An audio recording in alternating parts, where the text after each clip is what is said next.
He's been called the Oracle of Omaha, the Sage of Nebraska, and from a young age, he knew he would be rich. I could figure out when I was 10, if I had a fairly long life, I was going to end up with a lot of money. He was right. 70 years later, he was the richest man in the world, a tycoon with a rock star aura. I've never known anyone as focused as he is. It's amazing. He wants to be the best he can be at what he's doing. And what he's doing happens to make a lot of money. Warren's very young and energetic. Warren is super interested in the latest things going on, and there's so much that you just absorb from Warren's approach to things. But among all those winning bets, there have also been dramatic brushes with financial disaster. Both the company and I personally promised Treasury that we would aggressively help them in finding out anything we've done wrong in the past and to make very sure that it doesn't happen in the future. I was scared. I was scared stiff. There were a lot of people that wanted us to go out of business over that weekend, and I didn't know what was going to happen. And behind his folksy demeanor, there's one of America's shrewdest and toughest businessmen. You don't make $40 billion by being Mr. Rogers or by being one of the Muppets. Warren takes no prisoners when it comes to a negotiation. He uses every bit of leverage that he can.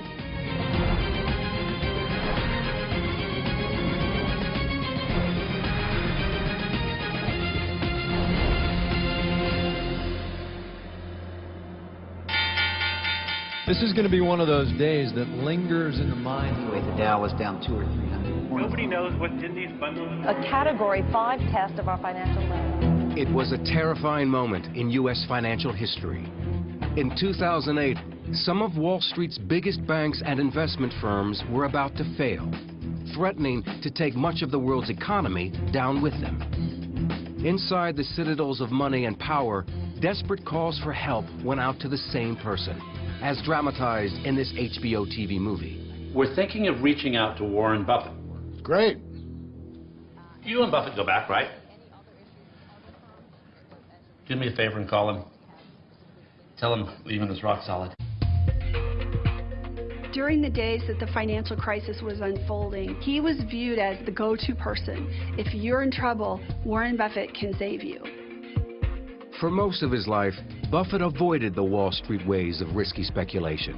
In fact, he stayed far away from Wall Street itself. Warren really is a product of Omaha, especially in the era that he grew up there. The virtues of modesty, thrift, plain-spokenness, and Warren really exemplifies those. Warren Buffett still lives and works just a short distance from where he was born in 1930. And it was here in Omaha that he began his obsession with all things financial.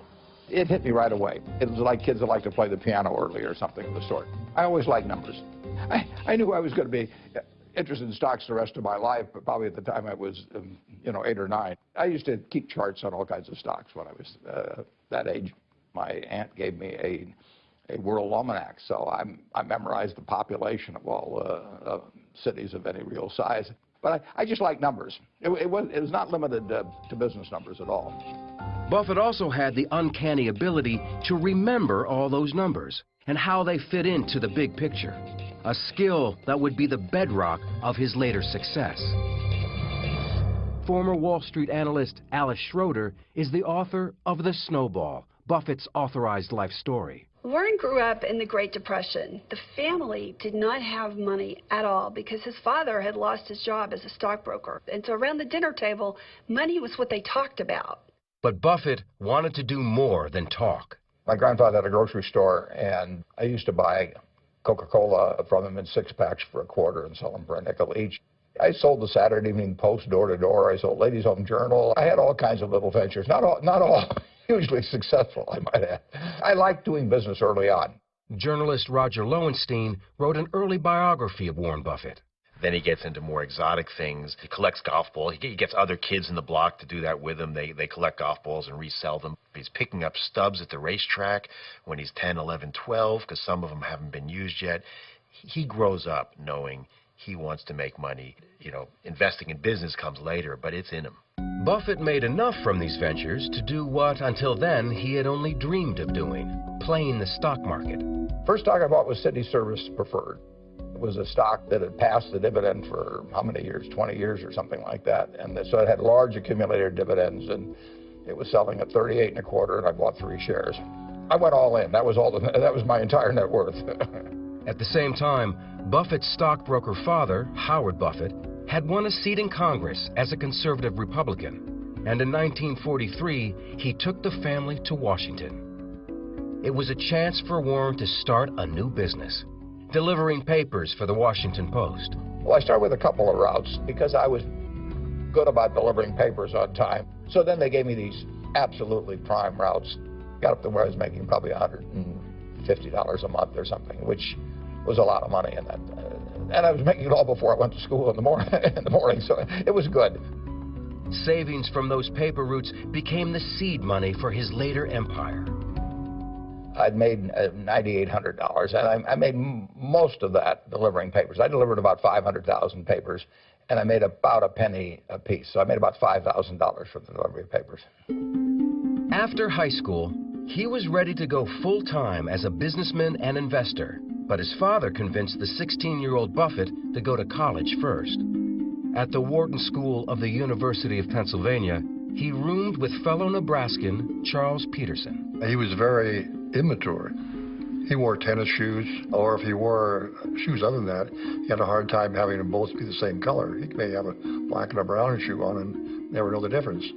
Hair messed up. But Buffett was way ahead when it came to academics. Every day after class, I'd spend so many hours studying. Warren, on the contrary, picked up the books that were applicable to him and sat there and flipped through them page by page. And he might be through 2 or 3 courses in a couple weeks. He had a photographic mind. I did not. And Buffett had a unique way of spending all those hours he did not have to study. At that time, he was crazy about Al Jolson. And he'd play those records, Mammy, Mammy, how I love you, Mammy, and mimicking it an hour after hour. And what other songs, at that time I was ready to go crazy. And when he wasn't singing, Buffett was getting his first taste of political activism. I was president of the Young Republicans Club at the University of Pennsylvania, and I even ran for delegate to the National Convention one time as a Republican. After breezing through college, Buffett went to interview for Harvard Business School. I was 19 at the time, and the fellow spent about 10 minutes with me. He said, you better come back again later. It was very clear I wanted the interview.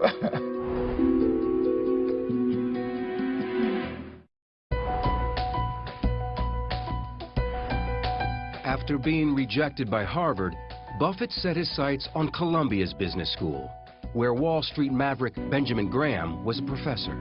Graham's investment philosophy was simple, but it defied conventional Wall Street wisdom. Many people take their cues as to what to do from what the market itself is doing. But Graham would tell you that the market is there to serve you, not to inform you. And basically he was saying the market will be wrong. Now that flies in the face of what a lot of other people think. But Graham would say that sometimes the market is very, very wrong. And if you look at the prices of stocks as buying pieces of businesses, you will be able to recognize when the market is very wrong. Graham's way was to find undervalued stocks that were off the radar. And Buffett became his most devoted disciple. He taught us to find a dollar bill that was going to be, you could buy for 50 cents, but the dollar bill wouldn't necessarily increase in value very fast. And I analogize that to essentially walking down the street looking for cigar butts with one puff left in them, and they weren't very attractive, and there was maybe only one puff in them, but they didn't cost anything. Armed with the Graham philosophy, Buffett headed back to Omaha to start his own business. He said, I'm going to form a partnership. And he said, would you want in? I said, sure I do. There was only 7 or 8 people in that original partnership. Convincing people beyond the first 7 investors got rockier. My sales pitch wasn't very effective. I was 20 years old. I looked like I was about 16, and I probably behaved like I was about 12. So I would go around and call on people. They were always nice to me. But I would see a Mr. Smith, and I would go through all these facts and figures about why you should buy some stock. And when I got all through, in my head, I would count to 3. I would go 1, 2, 3. And then Mr. Smith would say, "What does your dad think?" And I would always want to hit him. But it was frustrating. Buffett knew that he had to be a better salesman, so he turned to popular self-help guru Dale Carnegie. Well, I had to be able to communicate with people better, and I mean in groups particularly. I just knew that I couldn't go through life terrified of public speaking, and I'd heard about the Dale Carnegie course. And he applied those lessons when he began dating hometown girl Susan Thompson. I mean, I proposed to my wife during the Dale Carnegie course, so I mean, I got my money's worth right during the course. I had the intellect to succeed, but I did not have the persona. I was not put together as a person until I met her. Buffett was finally ready to put his career in gear. He was picking stocks that others were ignoring, and his stocks kept going up. Little by little, word spread around Omaha that the kid knew what he was doing. He's devouring every annual report, and they stay devoured. He remembers them, and he's got these balance sheets in his mind so that if a stock gets cheap, 3 years later, he remembers what the fundamentals of the company are. This is a buy now. In the first 5 years that Buffett was in business, the Dow rose by 74%, while Buffett's investments had gone up 250%. In 1961, at the age of 30, he reached millionaire status. Friends like Stan Lipsey saw that he was still operating as a one-man band. His study was right off the bedroom in their house. He wasn't even in an office building at that point. And they had 3 kids. And people joke about Warren not knowing his kids, and that's, of course, a great exaggeration. But the fact of the matter, Susie stabilized the family so that Warren could do the studying that he needed. His wealth was growing rapidly, but you couldn't tell that from the way the family lived. Their home, which Buffett still lives in, was bought over 50 years ago for $32,000. His children all went to public schools. Susie Buffett is the eldest of 3 Buffett children. We grew up in a way that I think is probably different than most kids if you've got a dad who has what my dad has. I mean, we didn't get cars when we turned 16. We didn't live any differently, really, than most of the other kids we knew. The biggest change in the Buffett household was that Warren was moving away from the staunch republicanism of his father. Civil rights had the biggest effect on changing my views on politics. Neither party necessarily covered themselves with glory on it, but it was clear to me that a basic change, a really basic change in civil rights was called for, and the Democrats seemed to be much more attuned to that than the Republicans. And Buffett was about to make an even bigger change in his professional life.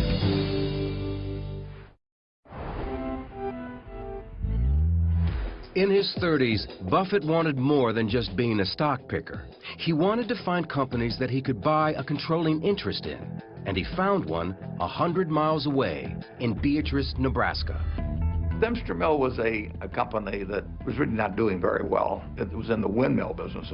Windmills now have come back, but it was not a good business to be in 50 years ago. But the stock was selling very cheap, so I started buying stock in that. It was a business that had built up a lot of inventory that it didn't need, and it had a labor force that was too big. So it was a company that just needed to be downsized. And of course, the town that it was in was very small, and it was the main employer. 100 people lost their jobs, and Buffett took the heat. What it taught Warren Buffett was that he did not want to get involved anymore in businesses that had labor problems, where he would have to fire people, where he would have to get involved personally in the management. He wanted somebody else to do that. It became another guiding principle of Buffett's evolving master plan. Buy businesses whose management you trust enough to leave in place. Buffett's next big investment also looked like a potential failure. It was a textile mill called Berkshire Hathaway, whose stock was selling for $7.50 a share. We bought a textile company that was destined eventually to go out of business, just like every other New England textile company did. It was a mistake. Glenn Tung is a managing partner for T2 Partners. Berkshire Hathaway was not a good business. They didn't have a competitive advantage that allowed them to earn a sufficient return on the capital invested in the business. So while they were profitable to some extent, that profitability was inexorably being squeezed. When the cash was extracted out of Berkshire Hathaway, it was reinvested first major reinvestment that was enormously profitable was the insurance business, and that drove everything that Berkshire Hathaway did from then on. Andrew Fry is a reporter for Bloomberg News. So he moved the company basically from textiles to insurance. And part of the reason was because the industry itself generated profits, but also because through the premiums that they gathered up from their policyholders, Buffett was able to take that and make his stock investments. It's called the float. Money comes in interest-free from insurance premiums, which then gets invested in other businesses. And while the textile mill eventually died, he kept the name Berkshire Hathaway, which would live on as the name of his soon-to-be multi-billion-dollar company. Rather than try and rename it every few years based on what I just bought, why not just stick with the original? People know what Berkshire Hathaway is about. It says so much about him, about Buffett, that he sticks with Berkshire Hathaway. Anyone else, they would have gone to, BH, Diversified Resources. He likes it. He likes the history of the company. He's not a changeling. Buffett was now on a roll, buying bargains like See's Candies and Blue Chip Stamps, a popular shopper's loyalty program of that era. Like the insurance business, it delivered interest-free cash that could be used for future investments. I think I have just enough books. It's quite a business. And he'd found a professional partner who was as market-savvy as he was, Charlie Munger, who was working as a lawyer when the two first met. Well, Charlie Munger actually grew up a half a block from where I live. He worked at my grandfather's grocery store, as did I, but he was 6 years older, and I never knew him at all in Omaha. And then through a mutual friend, we got introduced. In about 10 minutes, I knew that this guy and I were going to do a lot of things together over the years. When I met Warren, he immediately started telling me how much better his way of making a living was than mine, and that I was too smart to stay in such a silly business as law practice when I could go into his business of running an investment partnership. And it took me about 2 or 3 years to realize he was right. In the late 1960s, Wall Street was in the midst of an unprecedented boom. Stock prices were soaring as everyone rushed into the stock market. But for Buffett, it was time to get out. I was running a little over $100 million and had a lot of happy partners. And I wrote them a letter and I said, I don't know how to play in this game anymore. The valuations have gotten to where I can't find things. I terminated my partnership in 1969. It seems counterintuitive, but Warren has always quoted Gus Levy, who said, "Be greedy when others are fearful, be fearful when others are greedy." And Warren knew that the party would come to an end and that at some point the bubble would burst. Buffett was 40 years old and was worth more than $25 million. But without the partnerships to oversee, he started getting restless, and in 1973 made a fateful decision to buy into a California bank called Wesco. The problem was, Wesco was in the middle of a merger deal with another company. And the next thing you know, the company that was going to buy Wesco complained to the Securities and Exchange Commission that Warren was trying to bust up their merger, which would have been illegal. And so an investigation launched.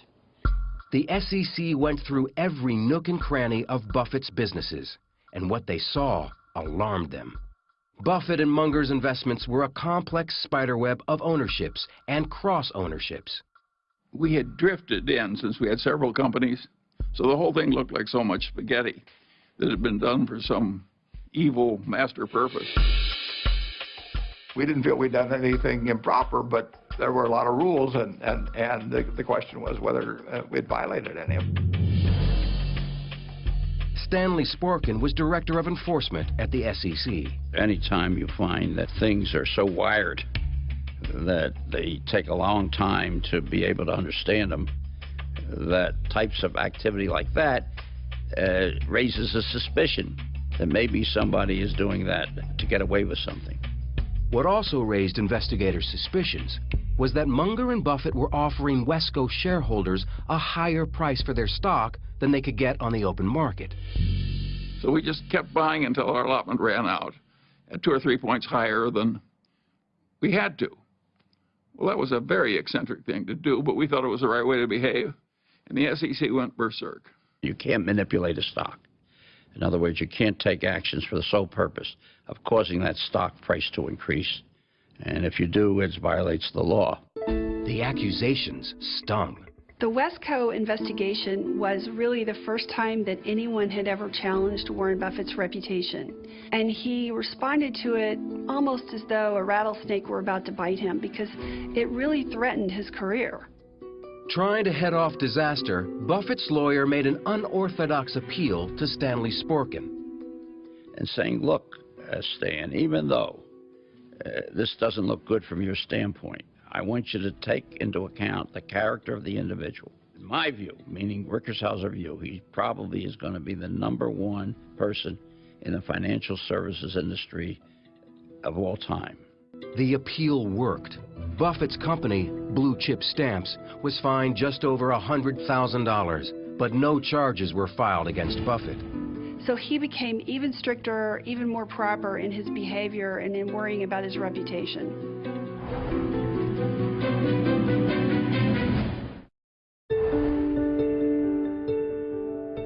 In 1973, Berkshire Hathaway's stock price hit a new high of $93. Its profits driven mostly by their insurance businesses. Buffett also owned stakes in banks, clothing makers, and candy factories. But there was one business he was passionate about owning. I love newspapers. I mean, I started reading newspapers. You know, my dad would bring them home when I don't know whether I was 6 or 7 or 8, and it was the first thing I'd grab. You know, my sisters would grab them too. We all liked to read. His first newspaper purchase was an Omaha weekly called The Sun. The Sun was a very small business. I mean, it had never made any money at all. Stan Lipsey was the publisher of Sun newspapers. We were a weekly publishing against a daily, so we had to initiate stories, hopefully investigative pieces, and we'd sit there and brainstorm what we could do. At one meeting, Buffett suggested doing a story about Boys Town, a legendary home for orphan boys located just outside Omaha, and made famous by the 1938 movie with Spencer Tracy and Mickey Rooney. 4,000 boys have passed through this city of little men. It was sort of common knowledge around Omaha that the money was pouring in there, and the number of boys had gone down. They'd had 1,000 boys at the peak. And now I knew the population had gone down, so I thought there was a story there. Buffett knew that charities like Boys Town had to disclose their net worth in a federal form called a 990. So Warren said to us, go to Washington and get the Boys Town's 990, and you'll have a lot more information. And that was about the most important piece of information we could lay our hands on. That led to the headline, which was 700 boys with $209 million. And the kicker, the overline was Boys Town, America's richest city. The story won a Pulitzer Prize in 1973, a rare honor for a local weekly newspaper. There was a phone call from Stan Lipsey, and he said, we won the Pulitzer on this. It was a big day.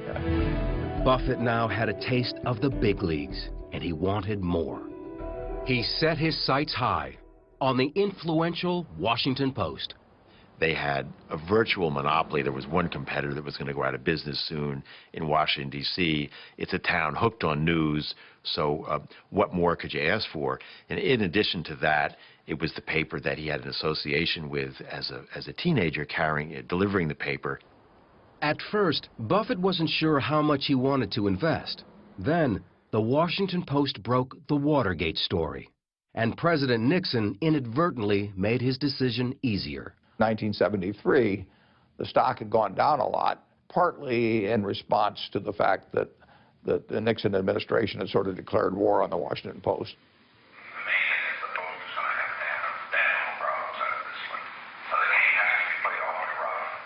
The stock eventually fell, I think, from 38 to like 15 or so, and we bought a lot of stock in a very short period of time. I mean, people were barreling out of the stock, big institutional investors. And the interesting thing is when we were buying that stock at $20 a share, if you'd asked the people who were selling it to us how much the company was actually worth the businesses, they would have said $100 a share. But they sold it anyway. I salute the Nixon administration for stirring up the dust at that time. Buffett's rule had always been to keep his distance from his company's managers and executives. But that was not the case at the Washington Post. where publisher Katharine Graham became his social partner and confidant. What Katharine Graham offers to Warren Buffett is a seat at the larger table. Suddenly, he's at dinners with Henry Kissinger, and suddenly he's not just an investor from Omaha. He's a part of the scene in Washington. He's meeting Ben Bradley, the President of the United States. This was not his world, and Katharine Graham was really his entree into that world. She was in a business that fascinated me, so she would invite me to these various Washington parties, which were interesting. I saw parts of the world that I wouldn't have seen otherwise if we hadn't become friends.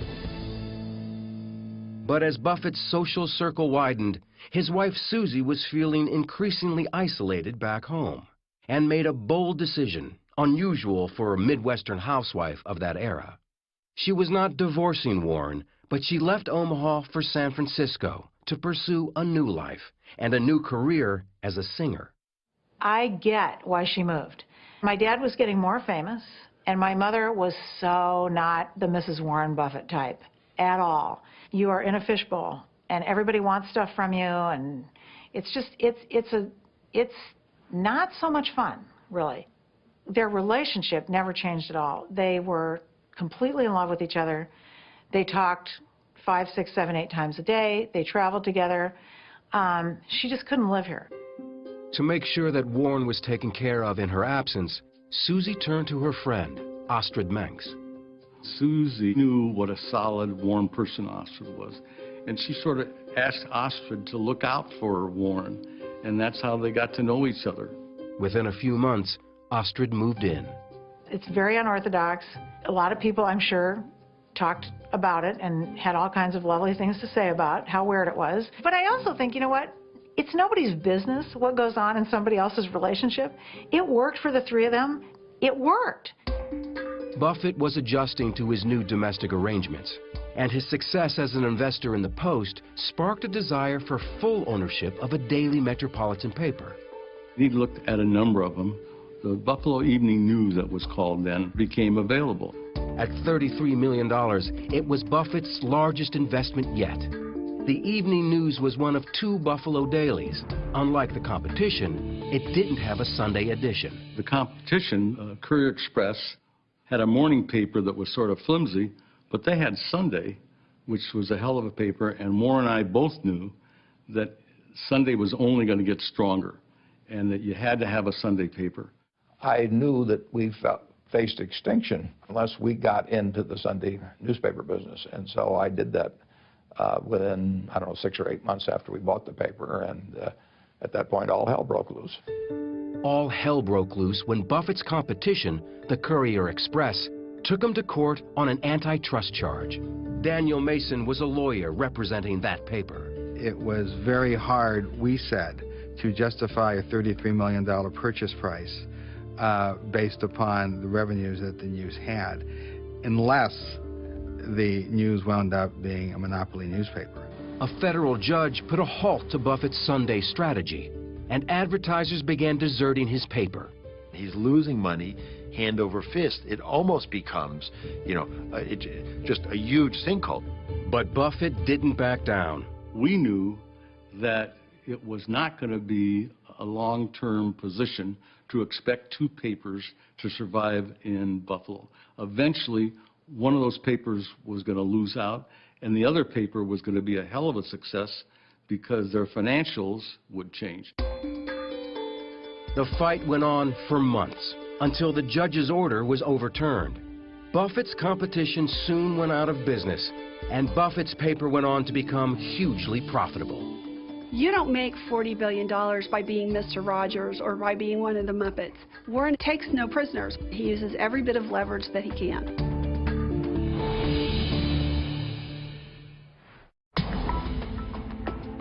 In 1985, Berkshire Hathaway stock was $2,000 a share. Buffett was now a billionaire. That same year, he made history yet again when he helped finance Capital City's takeover of the American Broadcasting Company. It was the biggest media deal ever, and one that also led to guest appearances on ABC soap operas. Oh, Warren, are you thinking of buying out a cosmetics company? Oh, Erica, I'd never dream of going in competition with you. Oh, well, that's a relief. But home was still Omaha, and Buffett saw himself standing apart from the high-flying ways of Wall Street. He was famous for sayings like, if you want to make a lot of money, hold your nose and go to Wall Street. And he had a sign in his office that said that Wall Street was about bulls, bears, and bum steers. But in 1987, Buffett decided to invest $700 million in what was then the nation's largest investment house, the powerful Salomon Brothers. So when he invested in Salomon, which was the classic quintessential Wall Street firm, people said, what is Warren doing? But what always happens with him is, if the chance to make money is big enough, some of these concepts sort of get put by the wayside. But a few years after Buffett's initial investment, Salomon got into big trouble. It turned sour when I got a call in August of, I guess, 1991. They sort of hinted to me about the problems that were coming. A trader named Mosier had done some very bad things in the U.S. government bond market. Those bad things included illegal moves by that Salomon trader to corner the bond market, by using unauthorized accounts to increase Salomon's share and force out their competitors. Derek Morn was a vice chairman at Salomon Brothers. Though he had no involvement in the scandal, he was appalled at what was happening. To me, it was clear that we'd broken the law. We'd interfered with the workings of a critical market, and that the Treasury and the Fed would be less than amused. But the worst was yet to come. Salomon executives found out about the deception, but delayed in reporting it to the authorities. That understandably infuriated the U.S. government, the Federal Reserve, the U.S. Treasury, everybody, when it was found out that they hadn't promptly acted. As CEO of Salomon Brothers, John Goodfriend was taking the blame for the mess. I remember it vividly. When you make the front page in the right-hand column of the New York Times and you picture but you're a fool, which I probably was, my disrepute became national. Should have been one of the worst days of my life, and probably was.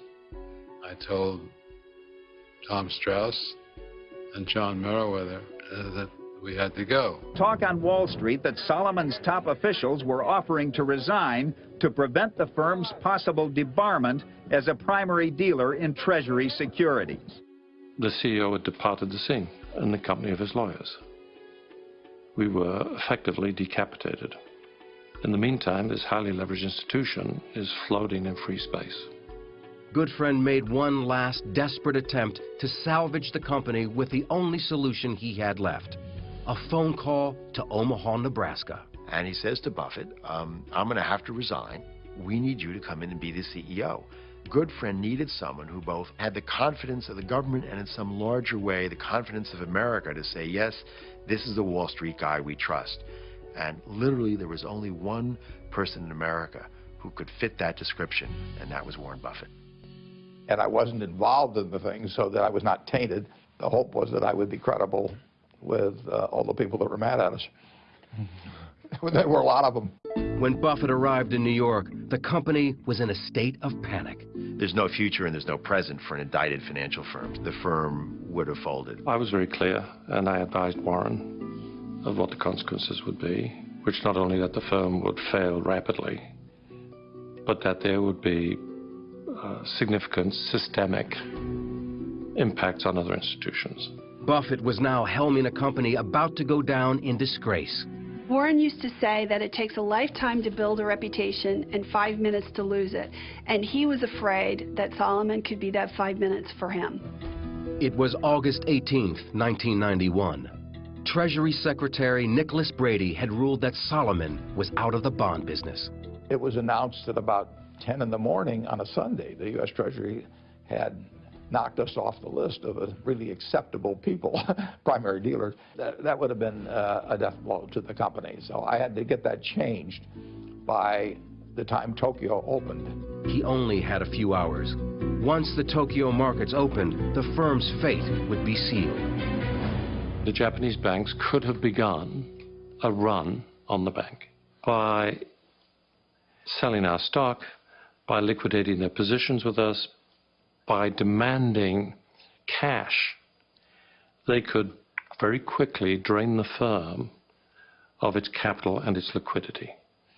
That momentum would transfer to the London market, and by the time New York opened, we would have been in acute crisis. Buffett called longtime confidant Charlie Munger into New York for an emergency meeting. I will never forget that as long as I live. That was the most awesome moment in my life, because that would have been a national calamity. And it looked for a long time as though the government was just going to say, "The hell with you, Solomon." Warren Buffett spent the entire day in frantic phone calls to Washington, trying to get the feds to back off. I was scared stiff, and it probably came through in my voice when I was talking. I was talking to Nick Brady, who was the Secretary of the Treasury, and Jerry Corrigan, who was the head of the Federal Reserve of New York. And these people were undeservedly, understandably, furious with what Solomon had done. And there were a lot of people that wanted us to go out of business over that weekend, and I didn't know what was going to happen. At the 11th hour, there was one final call with Nicholas Brady. There was a big emotional catch in Warren's voice when he was talking to Nick. And I think Nick realized that if he's that disturbed by this, maybe he's right that we should back off just a little. He didn't have to back off very much, just a little bit. And it prevented the calamity. A visibly shaken Buffett faced dozens of reporters waiting in the Solomon Auditorium. The Treasury saw the Solomon Inc. Board of Directors today take some major steps to install new management. Both the company and I personally promised Treasury that we would do everything we could do to aggressively help them in finding out anything we've done wrong in the past and to make very sure that it doesn't happen in the future. And they want that, and they need it, and they're entitled to it. Buffett emerged the hero, his reputation more exalted than ever. Warren Buffett meeting with the financial community, signing autographs. They love him. The man with the squeaky clean image who's trying to clean up the mess at Solomon Brothers. I'm going to be the American Bar Association's Man of the Year. I mean, we are spending a lot of money on legal fees. John Goodfriend found himself cast as the heavy. You need a villain. Somebody who led all these people astray and did all kinds of bad things. But I didn't see how I could fight it. I couldn't put Solomon at risk. Warren and Charlie were not our advocates in this situation. They maintained their purity, and we were down in the dumps. Life. But Warren's work wasn't over. To seal the deal, he had to personally take charge of cleaning up at Solomon Brothers. It was miserable. I was there 9 months and 4 days, and it's not an accident that I can tell you 20 years later exactly how long I was there. But it was important that it get done. I wouldn't wish it on anybody, and I wouldn't wish what happened to the firm, on anybody. But in a sense, I learned a lot.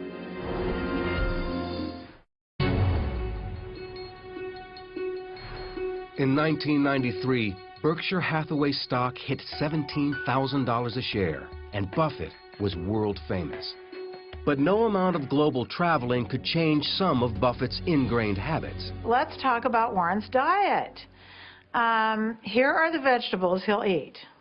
Corn on the cob, French fries, hash browns, and the fruit would be banana cream pie, strawberry shortcake.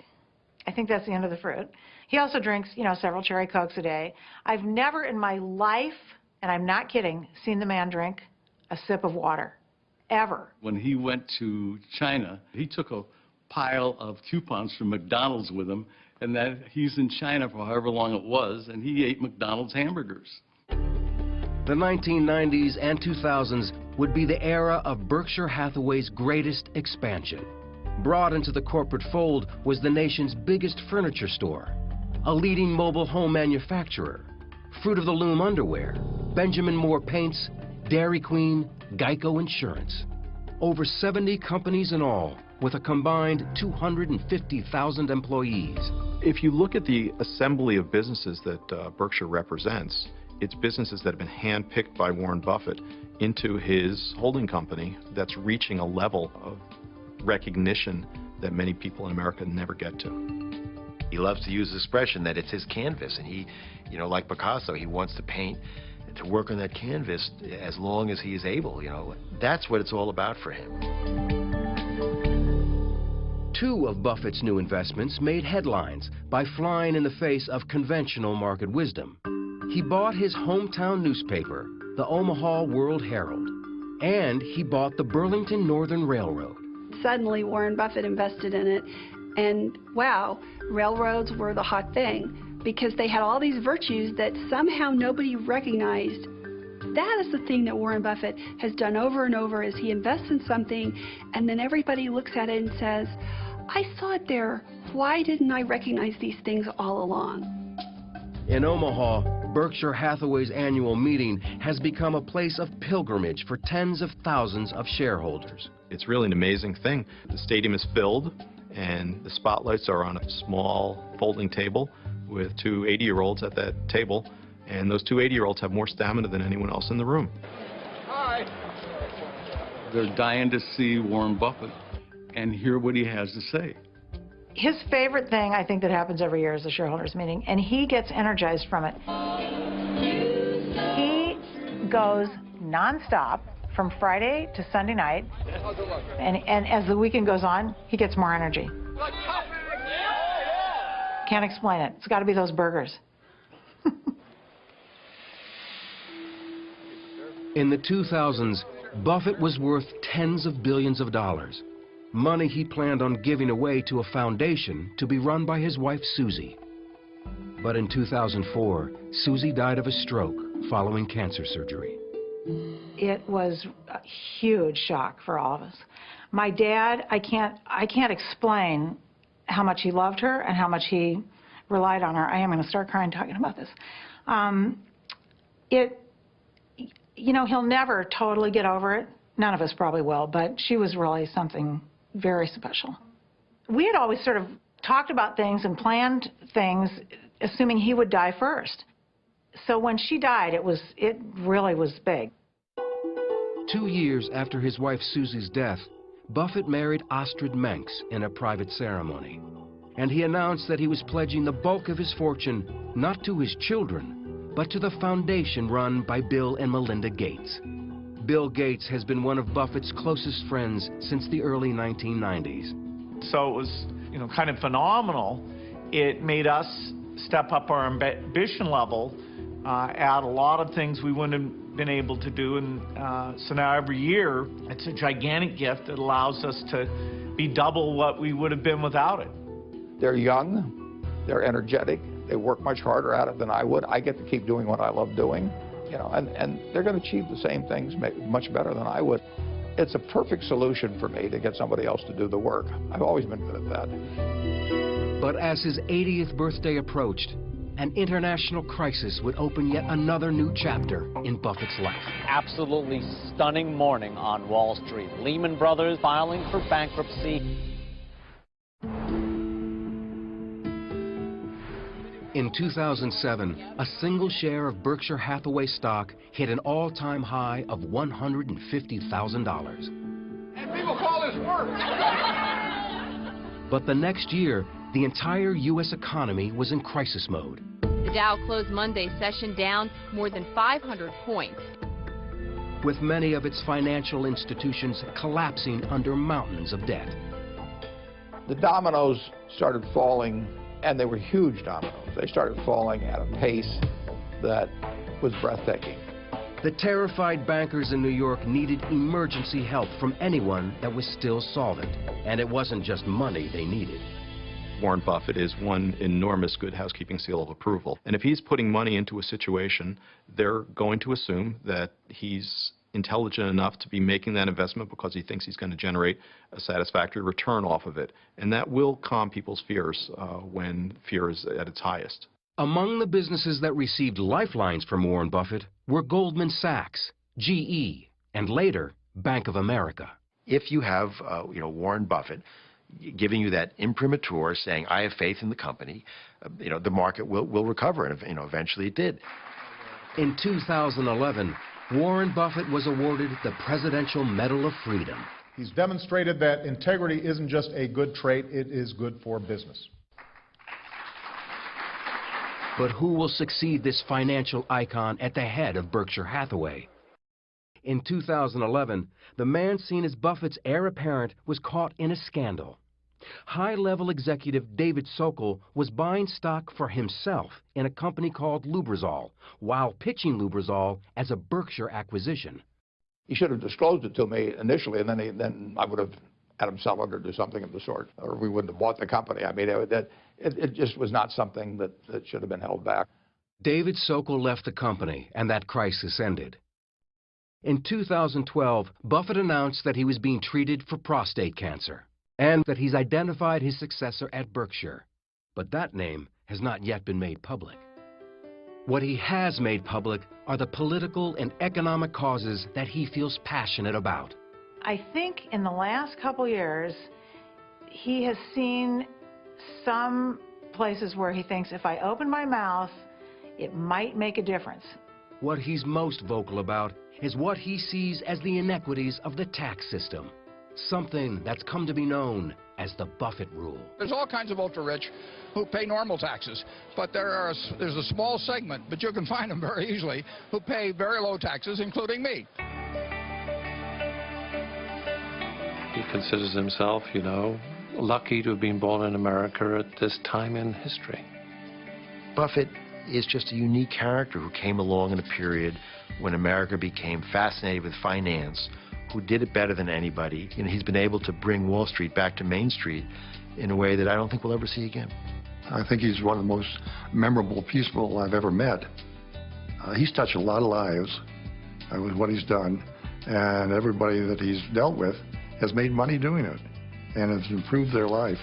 There are really no people like Warren where, you know, we should sit back and benefit from the deep thinking he's done about business since he was very young.